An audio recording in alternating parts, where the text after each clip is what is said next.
6번 행정대집행에 대한 설명으로 옳지 않은 것은 1번 관계법령상 대집행의 절차가 인정되어 행정청이 행정대집행의 방법으로 건물의 철거 등 대체적 자기 의무의 이행을 실현할 수 있는 경우에는 따로 민사소송의 방법으로 그 의무의 이행을 구할 수 없다. 이거 맞죠? 맨날 나오는 선지죠? 행정대집행의 절차가 인정되면 민사소송의 방법으로 그 의무의 이행을 구할 수 없다. 맞다. 다음 2번 공익사업을 위한 토지 등의 취득 및 보상에 관한 법률에 따른 토지 등의 협의 취득은 사법상 계약에 해당하므로 협의 취득 시 부담한 의무는 행정대집행의 대상이 되지 않는다. 이거 맞죠? 자, 제가 협의 취득이라는 단어가 나오면 무조건 사법관계다. 그러니까 사법상 계약 맞고 사법관계니까 협의 취득 시 부담한 의무는 공법상 의무가 아니죠? 사법상 의무다.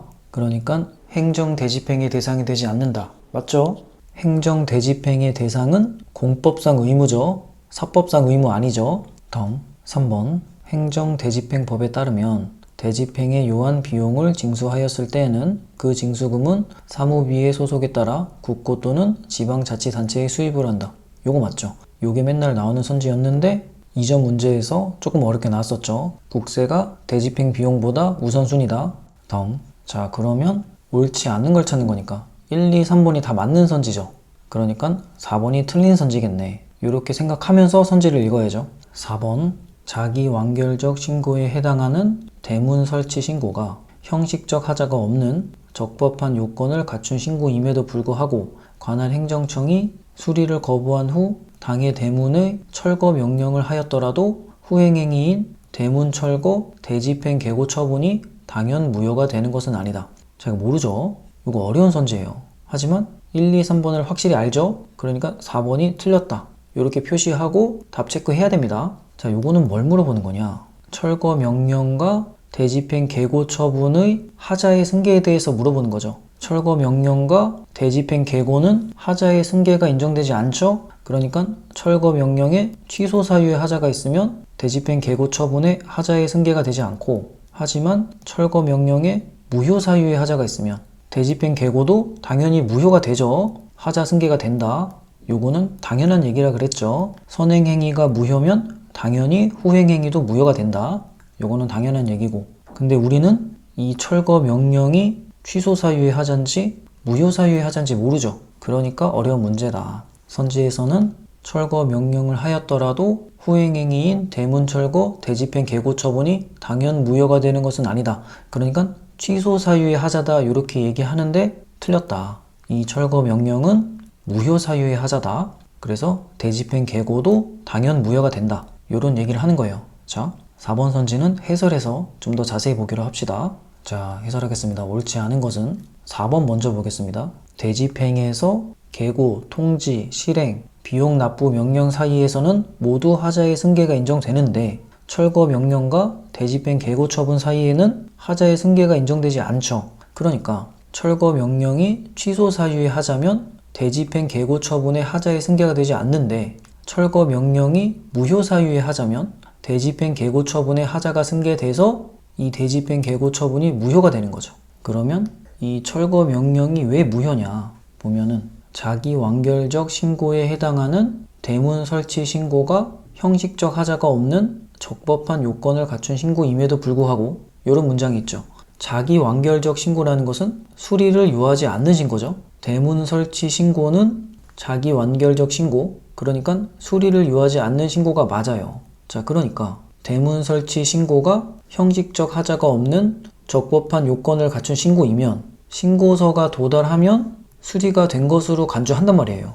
수리를 요하지 않는 신고인 경우엔 그렇다. 그러니까 이 신고자는 대문을 설치했겠죠. 그럼에도 불구하고 행정청이 수리를 거부하고 당해 대문의 철거 명령을 했다. 자, 요거는 적법한 건축물의 철거 명령이죠. 여기서는 대문이고 적법한 건축물인 대문의 철거 명령은 무효가 맞다. 이거는 중대하고 명백한 하자라고 충분히 볼 수 있죠. 적법한 건축물을 철거하라고 했으니까.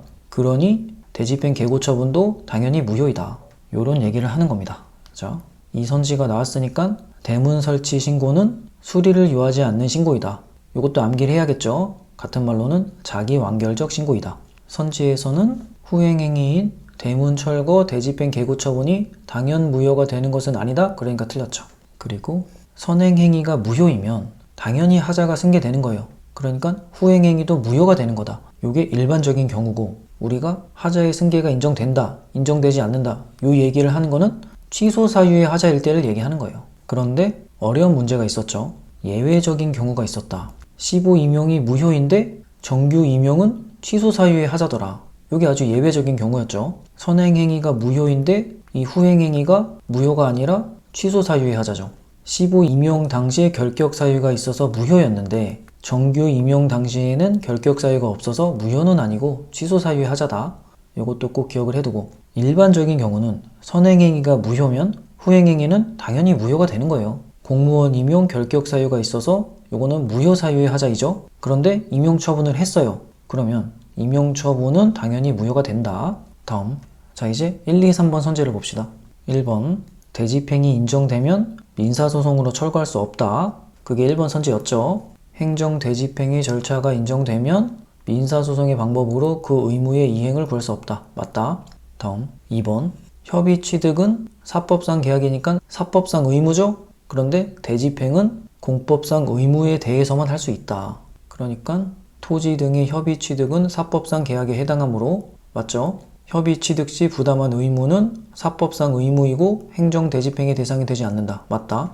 다음 3번, 요게 아주 일반적으로 나오는 선지. 대집행 비용은 국세징수법으로 징수하고 그 징수금은 국고 또는 지자체 수입으로 한다. 그런데 어렵게 나왔던 게 배당 순서가 나왔었죠. 국세가 1순위고 대집행 비용이 2순위다. 만약에 국세 체납된 게 있으면 징수금을 걷고 국세부터 납부를 하고 그 다음에 대집행 비용 처리를 한다. 이것도 기억을 해두고, 3번은 대집행에 유한 비용을 징수하였을 때 그 징수금은 국고 또는 지방자치단체에 수입을 한다. 이건 당연히 바로 동그라미 치고 넘어가야죠. 자, 다음 문제.